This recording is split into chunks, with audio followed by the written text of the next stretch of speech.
मणिपुर में हिंसा थमने का नाम नहीं ले रही है। अब यहां के चुराचांदपुर जिले में हिंसा भड़क गई। जानकारी के मुताबिक यहां के थोरबुंग इलाकों में भारी गोलीबारी हो रही है।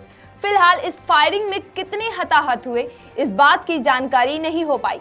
थोरबुंग इलाका सबसे संवेदनशील बना हुआ है।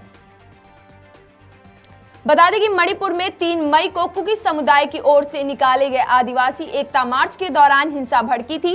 इस दौरान कुकी और मैतेई समुदाय के बीच हिंसक झड़प हो गई थी। तब से ही वहां के हालात तनावपूर्ण बने हुए हैं। अब तक 160 से ज्यादा लोग हिंसा में अपनी जान गंवा चुके हैं।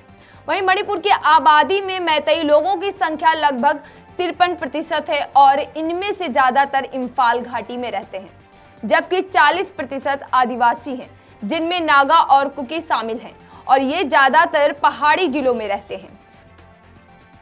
बता दें कि मणिपुर हिंसा को लेकर सड़क से लेकर संसद तक हंगामा हो रहा है। 20 जुलाई से शुरू हुआ मानसून सत्र लगातार स्थगित हो रहा है। दरअसल विपक्षी दल मणिपुर हिंसा पर बहस करने की मांग कर रहे हैं। वह पीएम नरेंद्र मोदी से इस मामले में जवाब देने की मांग पर अड़े हुए हैं। इस मामले में पीएम मोदी को जवाब देने के लिए उन्होंने 26 जुलाई को लोकसभा स्पीकर ओम बिरला को अविश्वास प्रस्ताव का नोटिस भी दिया, जिसे स्वीकार कर लिया गया है। हालांकि इस पर चर्चा के लिए अगले हफ्ते का समय तय किया गया है। वहीं राज्यसभा में मणिपुर हिंसा पर बहस की मांग करने के दौरान सभापति जगदीप धनखड़ की कुर्सी के सामने पहुंचकर विरोध करने पर आप सांसद संजय सिंह को पूरे सत्र के लिए निष्कासित कर दिया गया है। वहीं विपक्षी गठबंधन इंडिया ने गुरुवार यानी आज एक बड़ी बैठक बुलाई। बैठक में विपक्षी दलों के सांसद काले कपड़ों में पहुंचे। विपक्षी सांसदों ने मणिपुर पर चर्चा की अनुमति न देने और अविश्वास प्रस्ताव पर चर्चा शुरू न होने को लेकर केंद्र सरकार के विरोध में काले कपड़े पहने हैं। बता दें कि मणिपुर में 19 जुलाई को 2 महिलाओं को निर्वस्त्र कर सड़क पर घुमाने का एक वीडियो वायरल होने के बाद हंगामा हो गया था। जांच में पता चला था कि घटना 4 मई को हुई थी। इस घटना की शिकायत 18 मई को हुई थी, लेकिन पुलिस ने 21 जून को केस दर्ज किया था। इस घटना के बाद मोदी सरकार और बीरेन सिंह की सरकार सवालों के घेरे में आ गई थी। दबाव पड़ने पर 2 दिन के भीतर 5 आरोपियों को पुलिस ने गिरफ्तार कर लिया था। विपक्ष मणिपुर में हिंसा न रोक पाने पर पीएम मोदी, अमित शाह और एन बीरेन सिंह को जिम्मेदार ठहरा रहा है। इसके बाद 23 जुलाई को कुकी और जोमी समुदाय से जुड़े संगठनों ने 7 कुकी महिलाओं के साथ दुष्कर्म होने का दावा किया।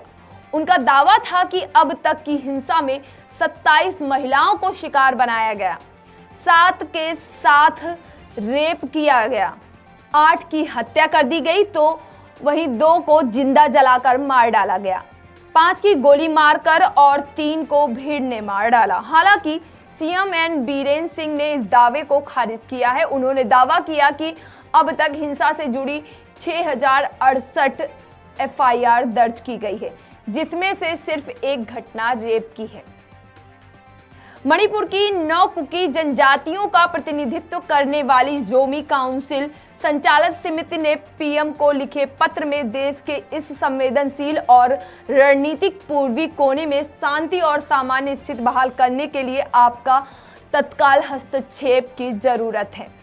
पत्र में कहा गया कि राज्य में संवैधानिक और कानून व्यवस्था की विफलता की वजह से तुरंत अनुच्छेद 356 लागू करना जरूरी हो गया है। वहीं जेडसीएससी ने दावा किया कि राज्य भर से सुरक्षा बलों के 5000 से अधिक अत्याधुनिक हथियार और लाखों गोला बारूद लूटे गए हैं।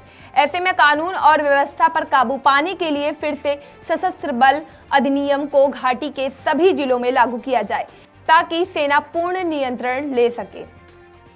कमेटी ने पीएम को लिखे पत्र में यह भी आरोप लगाया कि कुकी जोमी आदिवासियों के साथ अन्याय, संस्थागत उपेक्षा और भेदभाव कई दशकों से जारी है। वायरल वीडियो क्लिप जिसने पूरी दुनिया की अंतरात्मा को जगा दिया, वह मणिपुर के वर्तमान संघर्ष का एक उदाहरण मात्र है। इस पत्र में 2 कुकी महिलाओं के साथ हुई दरिंदगी के वीडियो का जिक्र है। यह घटना 4 मई की है और 9 जुलाई को वायरल हुआ।